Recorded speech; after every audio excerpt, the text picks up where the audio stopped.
More of the same and even better coming up for you in just a few minutes. Your commentators Lee Diffie and Neil Crompton.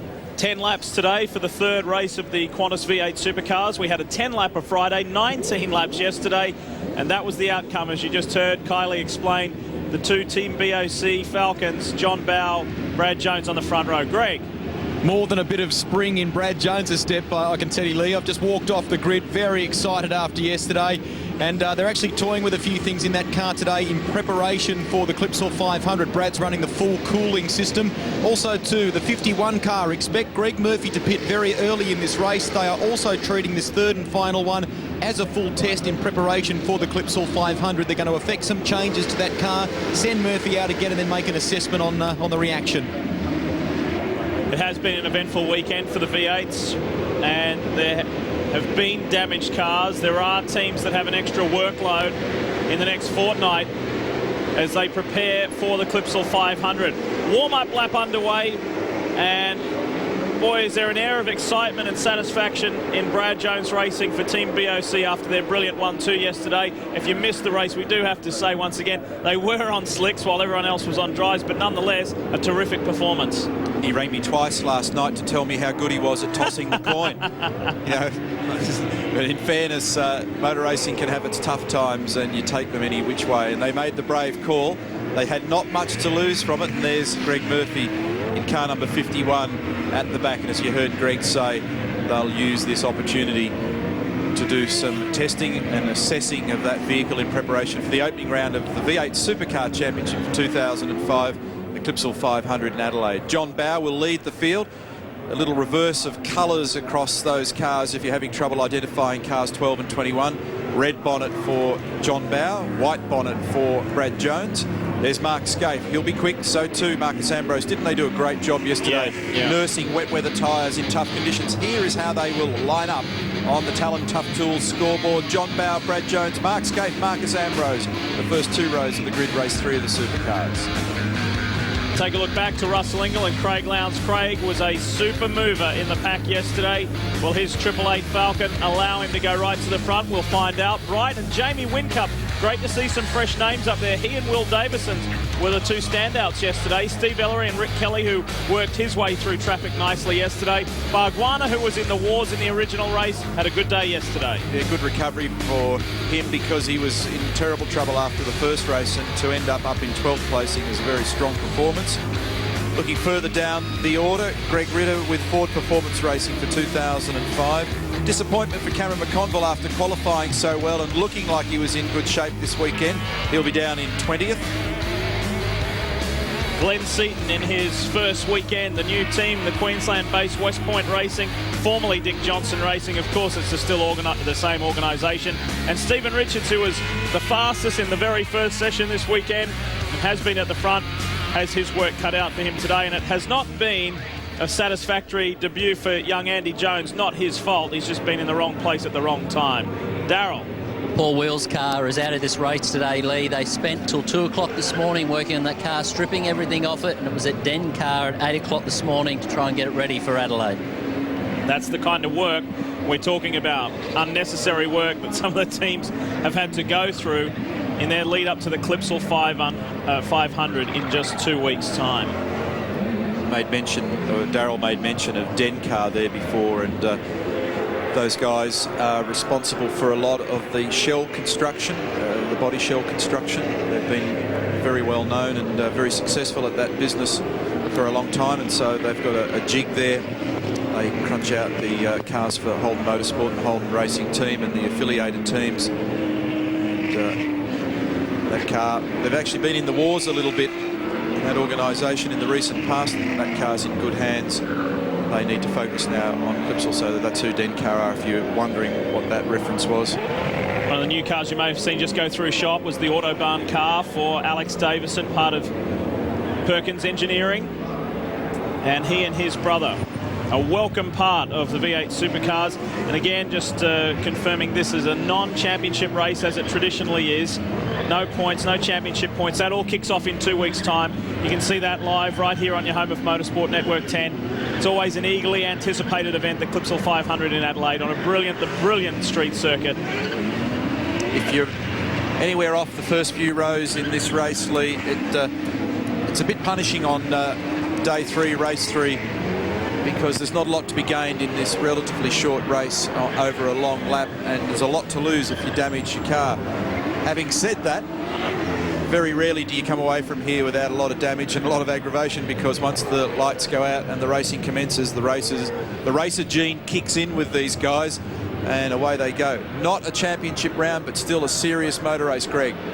The word on Alex Davison's car post yesterday was no component dramas with that car. It was a brake lock-up for him, and they replaced the front, a couple of steering arms and the like, to Andrew Jones's car down at Gary Rogers Motorsport. He's okay too. So the final few lining up at the front. This will be an intriguing battle. Can the Team BOC guys hang on? Brad Jones and John Bowe at the front of this pack. Scaife and Ambrose have shown incredible speed. And car number 16, or is that 15, will start from pit lane. I think it could be Rick Kelly, and I understand that there's a likelihood that we may see Greg Murphy back there as well. And as I said before, there are various people who'll treat this in a test session manner. There's Greg's car at the very rear of the field. He'll have to wait for everybody to go by and then exit pit lane after the entire field has passed that exit point. It's going to be short, sharp and fast. Just 10 laps of the Albert Park circuit. The same distance that we completed on Friday. It was almost double the distance yesterday, but this is one just to whet our appetites for Adelaide and give the fans some excitement. Team BOC 1-2 on the front row. They launch here in Melbourne, and look at Ambrose, rockets off the line, gets in front of his teammate, passes Scaife, and Russell Ingall barges his way through. Brad Jones got a poor start. John Bowe okay. Look at Whincup up the outside. Tries to round them up, couldn't quite get there. No contact in turn 1, everyone through cleanly, and John Bowe is the man they're chasing. Sometimes the outside move could work down there, but you're putting your faith in people to make a clean exit off the corner. Bowe leads them into turn 3. Ambrose a good start, then Ingall, Scaife, Brad Jones, Whincup, then Jason Bright. The usual congestion in turn 3. It was 2 corners after that yesterday where all the chaos unfolded, just here on the exit of turn 5. Everyone crossing their fingers. Alex Davison in a little strife there with Paul Morris, but they argue over position. Now they get through cleanly. This is a good sign. But what about the 2 Stone Brothers Falcons? Boy, were they aggressive off the line and fast. Ambrose and Ingall launched themselves, got by Scaife, got by Brad Jones, and now they hunt down race leader. Jamie Whincup will have had the biggest scare of his life on the exit of turn 8. Then he had the thing in the grass, sideways, gathered it up, and managed to get out of trouble. It was a Kimi Räikkönen repeat. Morris and Davison still fighting over ground. And look at this, Ambrose not wasting any time. Muscles John Bowe out of the way. New race leader, the Pertec Ford is there. Greg? You mentioned about Jamie Whincup there before, Neil. I've just been down and had a word to Wally Story and the team. Boy, are they pleased with this young guy's performance. Ex-Formula Ford champion, had a little bit of a struggle on those wet tyres yesterday, but they are watching this guy and very impressed with his first outing with this team. As Russell Ingall stuck his nose up the inside of John Bowe, Mark Scaife said, guess what, I'm coming through as well. Now Brad Jones is trying to work over his teammate. John was very compliant there to those key guys in the opening couple of corners, and almost contact between the 2 BOC cars there at turn 15. It looks like John has got a bit of a problem because, Bradley, and we've got one of the better electrical cars is off in the kitty litter down there. I think that's Stephen Ellery. It looked like 88. Yes, it is, because Lowndes is still up in his position, right behind Jason Bright. Look at these 2 guys go at it further back. Whincup is putting the pressure on now. Deep in the brakes into turn 1. Whincup and Brad Jones go side by side. Whincup loses out, comes back on. Almost collected by Iguana. It's a very awkward move that happened there several years ago. I've forgotten who the players were, but when you come back on there, Scaife down the inside for position 2 underneath Ingall. When you come back on and rejoin at 2, you've got to be so careful you don't swipe everybody. A little bit of weirdness there between John Bowe and Brad Jones in the last couple of corners of that opening lap. John was struggling, maybe had a little problem, now rectified itself, and the net result is that Brad Jones really got caught up with his own teammate and lost a good 50 to 75 metres there. Watch the start, watch to the left of your screen. Second car from the left, Marcus Ambrose, beautiful start. His teammate follows him, they split the pack. Scaife couldn't do anything about it, and Ingall in fact contacted Brad Jones slightly, muscled him out of the way. This will paint the picture beautifully. Brad Jones, the real loser in the moves off the start there. 4 cars had gone by him by the time they grabbed third or fourth gear, and there's Whincup down the outside. He's got the front right tyre locked. And like I said, when you're on the outside there and almost 3 cars wide, you're putting your faith in everybody else to behave. He was lucky to get away with it that time. That's the incident with Stephen Ellery. Left beached. Gee, I've been impressed with Jamie Whincup this weekend. He's not afraid to mix it with the big boys. Here he is again, going blow for blow with Brad Jones. It didn't quite work out, though. The road ran out. Yeah, he actually made a good decision there, didn't he? Just cleared a bit of space, because otherwise it would have resulted in contact. Waved yellow flags there, so there's an issue the field are dealing with. Greg Rust. Just been down and had a word to Roland Dane from 888. Says that Stephen Ellery's a pretty disappointed camper at the moment. I'll leave you to it, boys, and I'll come back to you. Round goes the 45 of Tony Longhurst. He's beached. And Paul Radisich was the other car involved in that in the Team Kiwi Racing entry. And Radisich going for the pits. Lowndes on the inside here. The 2 Ford drivers going at it blow for blow. The man who used to be in the Cat Ford, now in the better electrical one, he's there. Craig will be getting a bit of satisfaction out of rounding up the Cat car there. I'm sure he was committed to that manoeuvre no matter what. Greg. My question to Roland Dane was two-pronged, guys. I said, what happened with Ellery? He said he's just disappointed. Someone punted him off. But I said, all right, give us an assessment of Craig Lowndes' car for this race. He smiled and said, very good. You don't often see Roland Dane smile in that way. Craig made up a huge amount of ground and numbers yesterday as he carved his way through the field. Fastest man on the racetrack's Mark Scaife with a 1:59.9 on the last lap. Half a second behind Marcus Ambrose on the control line last time round and closing, although Mark was very sideways then as he came out of turn 7.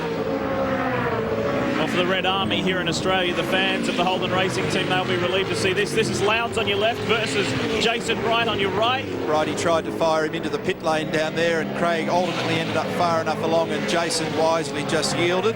And the two of them managed to sort it out between them when they got down there. The 2 guys at the front of this field were the 2 at the front yesterday. It was an Ambrose Scaife race until the dry weather tyres, the slicks came into effect for Team BOC, who incidentally are maintaining a very strong position in the top 5. Bow is 4th, Brad Jones is 5th, Lowndes, then Bright, Barguana, Whincup and Rick Kelly. Notice that Brad Jones' car's got the windscreen wiper going at the moment. I can't imagine he wouldn't have had time to turn it off. Might have a little electrical short in there. That's just triggered a memory. We must amend that, must correct that. That was in fact Garth Tander who started from pit lane in front of Greg Murphy. So it's been frantic, like they all have. Friday's race was very enjoyable. Yesterday's was interesting. Now look at this. Holden v Ford. Scaife on the inside. Gap closing. Scaife right in touch. Marcus just making sure that he gets in the right place down there. He's under attack. Scaife will try and crisscross through turn 2.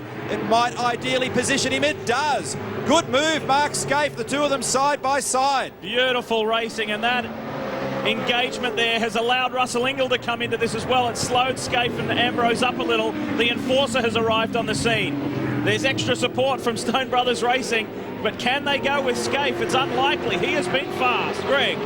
Well, they're pushing the Team Dynamic Commodore just in behind us here, and a pretty dejected Will Davison is out of the car. Just describe what's happened. You had such a good start to this weekend in the opening 2 races. Yeah, no, it's pretty disappointing actually, especially for the guys. My number 1 aim this weekend was to bring the car home straight, not bent like it is. And first lap was a bit of biff and barge going on, and unfortunately coming down into turn 13, I think it was, the pack slowed up pretty heavily in front of me, and I was just a little bit too late in the brakes. I feel pretty bad for Steve Ellery, actually. I sort of turned him around, which was definitely not on purpose, so it's not a very good way to finish the weekend. Hard luck, Will. Good luck for Adelaide. Thanks, Greg. And as a new boy... Paul Radisich, any idea on what happened with the car? Look, we had a slight touch. I got a good run coming out of 10 and got up Stevie and Davison, and just as I got to Davison, he come across, and I couldn't quite get out of it in time, and we touched. So it's just done a little bit of damage on the front, so it's not worth pressing on for for an exhibition race. Changed to Holden, new car, looking to Adelaide. You happy? Yeah, look, to come out of the box and put in the top 10 and 7th on Friday, very, very pleased with it. And I mean, yesterday's race was just a debacle, really. But very pleased with it, and looking forward to Adelaide. We're going to have our first test day on the 11th, and I'll be able to sort of fine-tune it to what I like and get on for Adelaide. Thanks, Paul. Thanks, Dave. Russell Ingall thought about going up the inside between turns 15 and 16 then on his teammate Marcus Ambrose, but it meant that he really didn't get the ideal entry exit off turn 16. Fastest man on the racetrack's Craig Lowndes with a 1:59.5. Margin Scaife to Ambrose is 0.8 of a second at the end of that last lap. And Scaife looks strong. Ambrose is just slightly on the defence with Russell Ingall. In fact, he just chased him around the road a little bit. And slowly but surely, Lowndes is making it up the inside here of Jones. As I say, slowly but surely, he's climbing up the field. And Jones is getting a bit closer to the back of his own teammate, John Bowe. These two absolutely side to side on the run up to 5. Eventually, Brad yields. Lowndes has got some pace at the moment, as indicated by that fastest lap. He is coming. One BOC Falcon out of the way. Something I wanted to get to earlier with Will Davison. As we know, the V8 Supercar established drivers, as you see Greg Ritter again. He's had an eventful weekend, hasn't he? Poor old Greg Ritter. The established V8 Supercar drivers don't like being pushed around by the newcomers, and the best thing Will Davison could do would be to go and make sure Stephen Ellery understands it wasn't intentional. Remember when Garth Tander first came in? I do.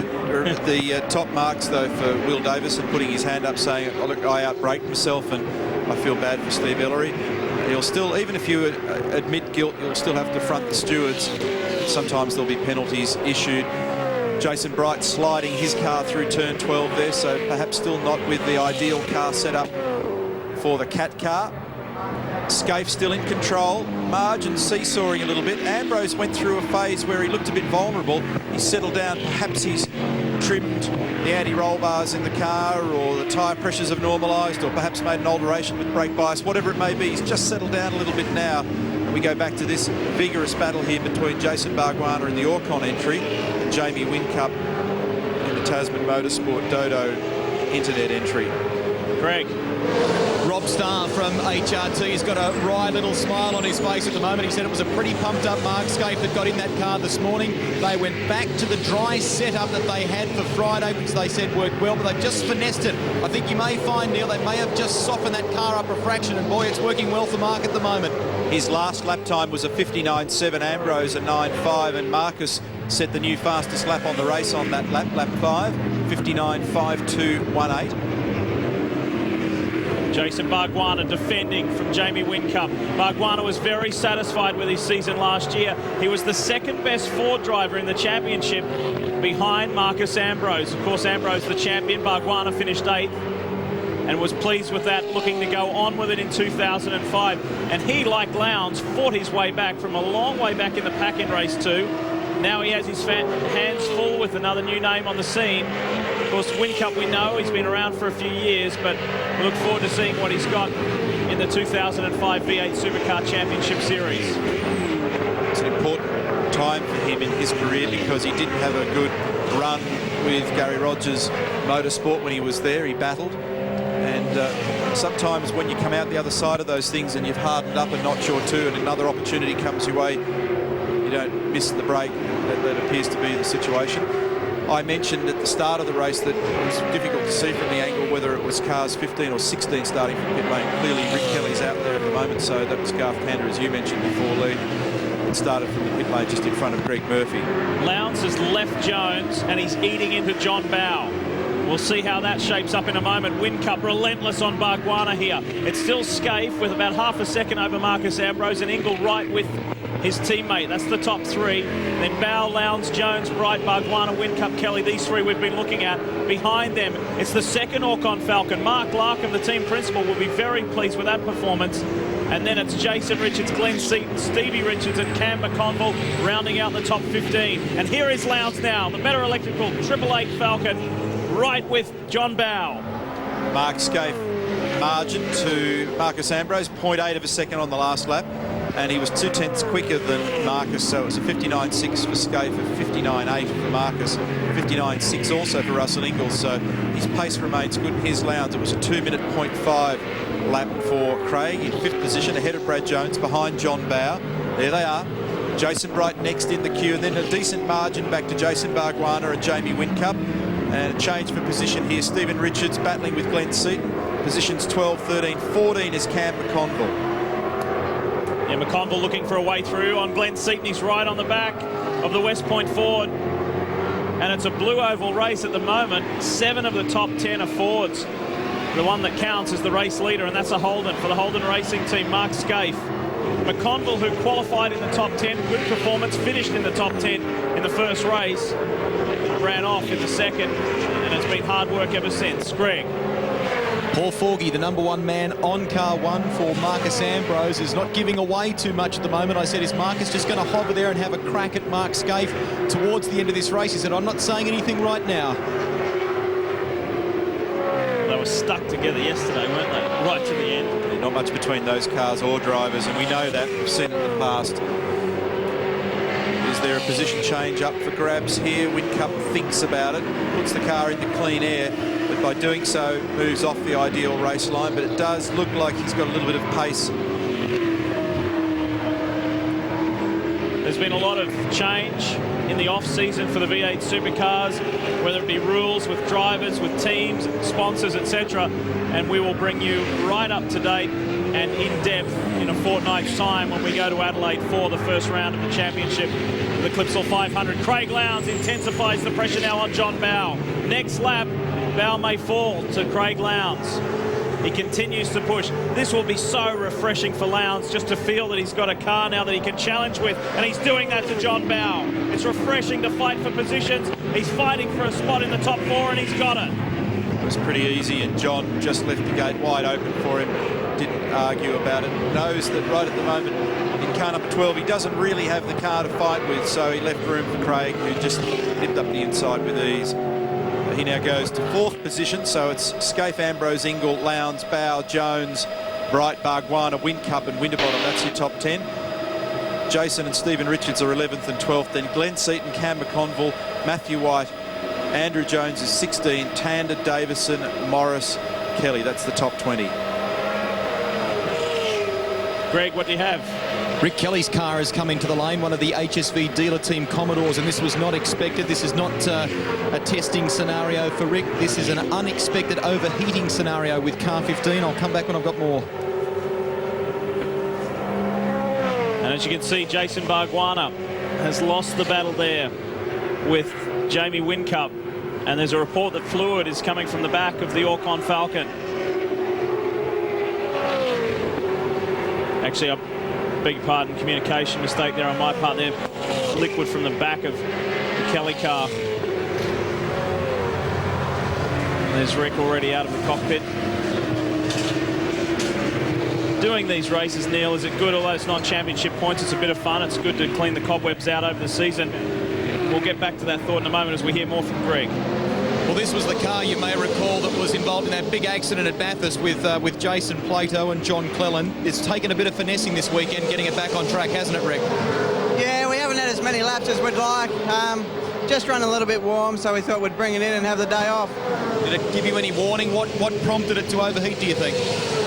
We're not sure. We haven't done many laps in the dry here. There's a few leaves in the front, so hopefully that's the cause. Good luck for Adelaide. Thank you. That's what I was going to say, Neil. It's good to have this event, yes, to have a good hit out, to get these problems out of the way before you get to the championship. Absolutely. You know, there's nothing like racing you can test all day long, but this stuff is really where you get under pressure, and that's where you start to resolve your problems. A manoeuvre there by Whincup to go through on Bargwanna. What happens here is up around the northern part of the circuit where we're looking at the moment, you often do pick up a lot of leaves. It doesn't take much if your engine's running marginal for temperature to block off the air intake and just bump the water temp up a little bit, and then it'll spit the water out. So rather than weld up an engine, you are much better off to park it. V8 Supercar engine these days is an investment in the order of 100,000 odd Australian dollars. So you don't need to be a genius to work out that it's not good to press on if you've got a problem with one. Brad Jones has made some inroads on his teammate John Bowe. The two BOC Fords, and they're actually getting a look behind them at Jason Bright starting to make some ground as well. Last 2 laps though, time is running out. Will Lowndes be able to make any ground up on Russell Ingle? He's got a long way to go and time is running out. And will we see a move on Scaife from Marcus Ambrose in these closing laps?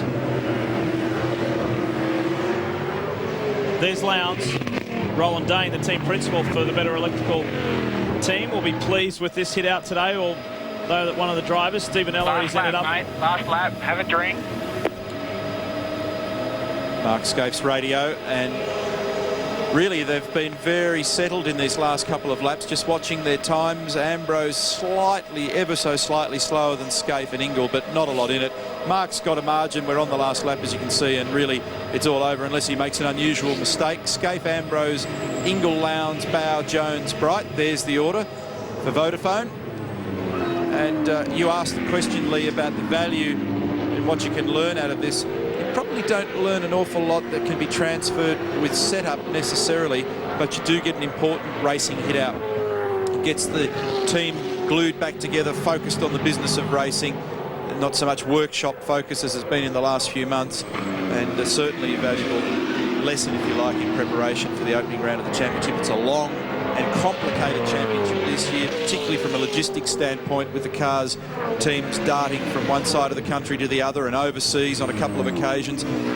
So the way in which you approach the championship, prepare for the championship, have all of your spares and all of your ducks in a row, if you like, is going to be really critical to your success. It'll be one thing to drive the car properly and to make sure that it's set up correctly and so forth, but keeping it all organised behind the scenes is actually going to be quite a challenge for some of the teams, and that will sort them out early on with a trip to Perth, a trip to New Zealand, a trip to China, a trip to Darwin. All that happens in the opening part of the championship, so they'll need to be on their game. And in the 10 years, the V8s have been coming to the Albert Park circuit in support of the Foster's Australian Formula 1 Grand Prix. We've never had 3 different race winners. There's always been a repeat winner. Someone's always dominated, whether it's been Ingle, whether it's been Scaife, whether it's been Radicic, whoever. We've never had 3 different winners. Todd Kelly won the first, John Bow won the second, and Mark Scaife for the Holden Racing team will win the 3rd race in the Qantas V8 Supercars. Scaife victorious over the 2 Stone Brothers Racing Falcons. Great relief for Holden Racing team and for Mark after some difficult events that are well documented last year, but they've come out with fast cars this weekend. Clear indication that they'll have a terrific battle this year with Stone Brothers Racing. So there you have it. A good scrap early on, then they settled into a solid race pace. Scaife made the move on Ambrose for the lead and never looked back. Marcus ran close, but not close enough. As they come to the line, a very solid performance from the Stone Brothers Falcons. So too Craig Lowndes. And the 2 Team BOC Fords of John Bow, Brad Jones, great work. Jason Bright, a good start to his new year with the new team, Ford Performance Racing in the Cat Ford. Jamie Whincup, is he a star of the future? We'll find out when we get to Adelaide. This was non-championship. It counts in 2 weeks' time. Bargwanna and Winterbottom, both Orcon Fords in the top 10. Mark Larkham, the team principal, nice start to the 2005 season. Jason Richards, Steve Richards, just outside the top 10. And Garth Tander rounding out the 15. More after this.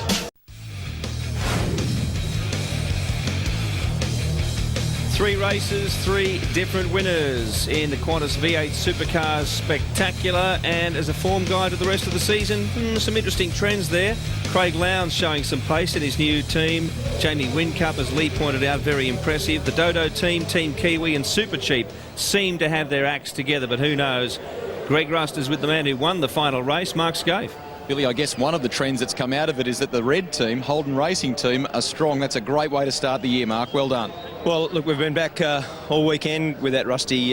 Todd qualified well. We both, in the first 3 cars. Our cars have gone well all weekend. It's a great sign for the Red Army to have these cars back where they should be. And that was a great battle again with Marcus. It was a great race yesterday and another one today. Rob Starr didn't give away too much during the race to me. He said, look, we went back to a dry setup that worked well on Friday, but we finessed it from there. Is that pretty accurate? Yeah, look, a little bit. I mean, it was sort of a slightly more wettish setup, but not much. And I mean, when you know that the car's pretty good and you can wheel it out like that, I mean, it's a good sign. I mean, the things we learnt at the end of last year have really proved invaluable. How much does this fire you up for Adelaide? Oh, mate, it's on. It's fantastic. I mean, I'm very, very proud of the guys, and I feel like I'm back to driving as well as I've ever driven. Good on you. Look forward to it. Thanks, Mark. Thanks, mate. Well, Marcus, even though yesterday was a wet race, did tyres become a big play in this race? Yeah, we ran on the same tyres all weekend, apart from that wet race yesterday. So, yeah, the tyres pretty good. So I'm not sure what Mark was driving on out there, but, he could have been on the old tyres too, who knows. But it was a great race, good scrap, and, it's just great to get back behind the wheel again. How do you see things going in Adelaide now with the red car showing some good performance? Yeah, well, the pressure's not on yet, so let's wait and see. I'm sure there's going to be some players from the back of the field come through and be a factor at Clipsal. I'm sure Mark's rebounded well from last year. He's really looks like he's driving well. He seems pretty happy with life too. So, I expect a big challenge from Mark and this bloke over here too, Rusty. He's fired up. You got a big smile on your face. See you in Adelaide. Thanks, buddy. Yeah, Russell Ingall is very fired up. There's no two ways about that. He's had a good giggle with the Caltex crew here. Over summer, you've worked very, very hard, Russell. Top start to the year. Yeah, absolutely. Well, I haven't done half the work the boys have done. Brand new car, first shootout this weekend, and it's an absolute gem. It's a really good car. I think we've got better speed than last year. Car feels brilliant straight out the gate. So to come out and to be competitive amongst this group, really pleased. As your engineer said to me on the quad, he said, hey, it's not just that. We've also sat down and looked over data and a number of things. And one of the crucial elements that I think that came out is that you're dead keen to beat that bloke in the blue car, aren't you? Well, don't worry about that. Like, everyone thinks we're here to beat, all the HRTs and all the other of the world. Mate, I'm just out to beat Marcus as well, especially he's only here another 12 months. So, mate, I've got to kick his backside this time. So, look, full credit to all the crew. And make no mistake, I owe him a lot of VBs this time. So we'll get back in the old Riviera and we'll have a bit of a drink. Good on you. Thanks, mate. All right, after the break, we'll go from these guys, people who have their fingers on the pulse, to people who have their hands firmly on their steering wheels. The BMW Celebrity Challenge coming up.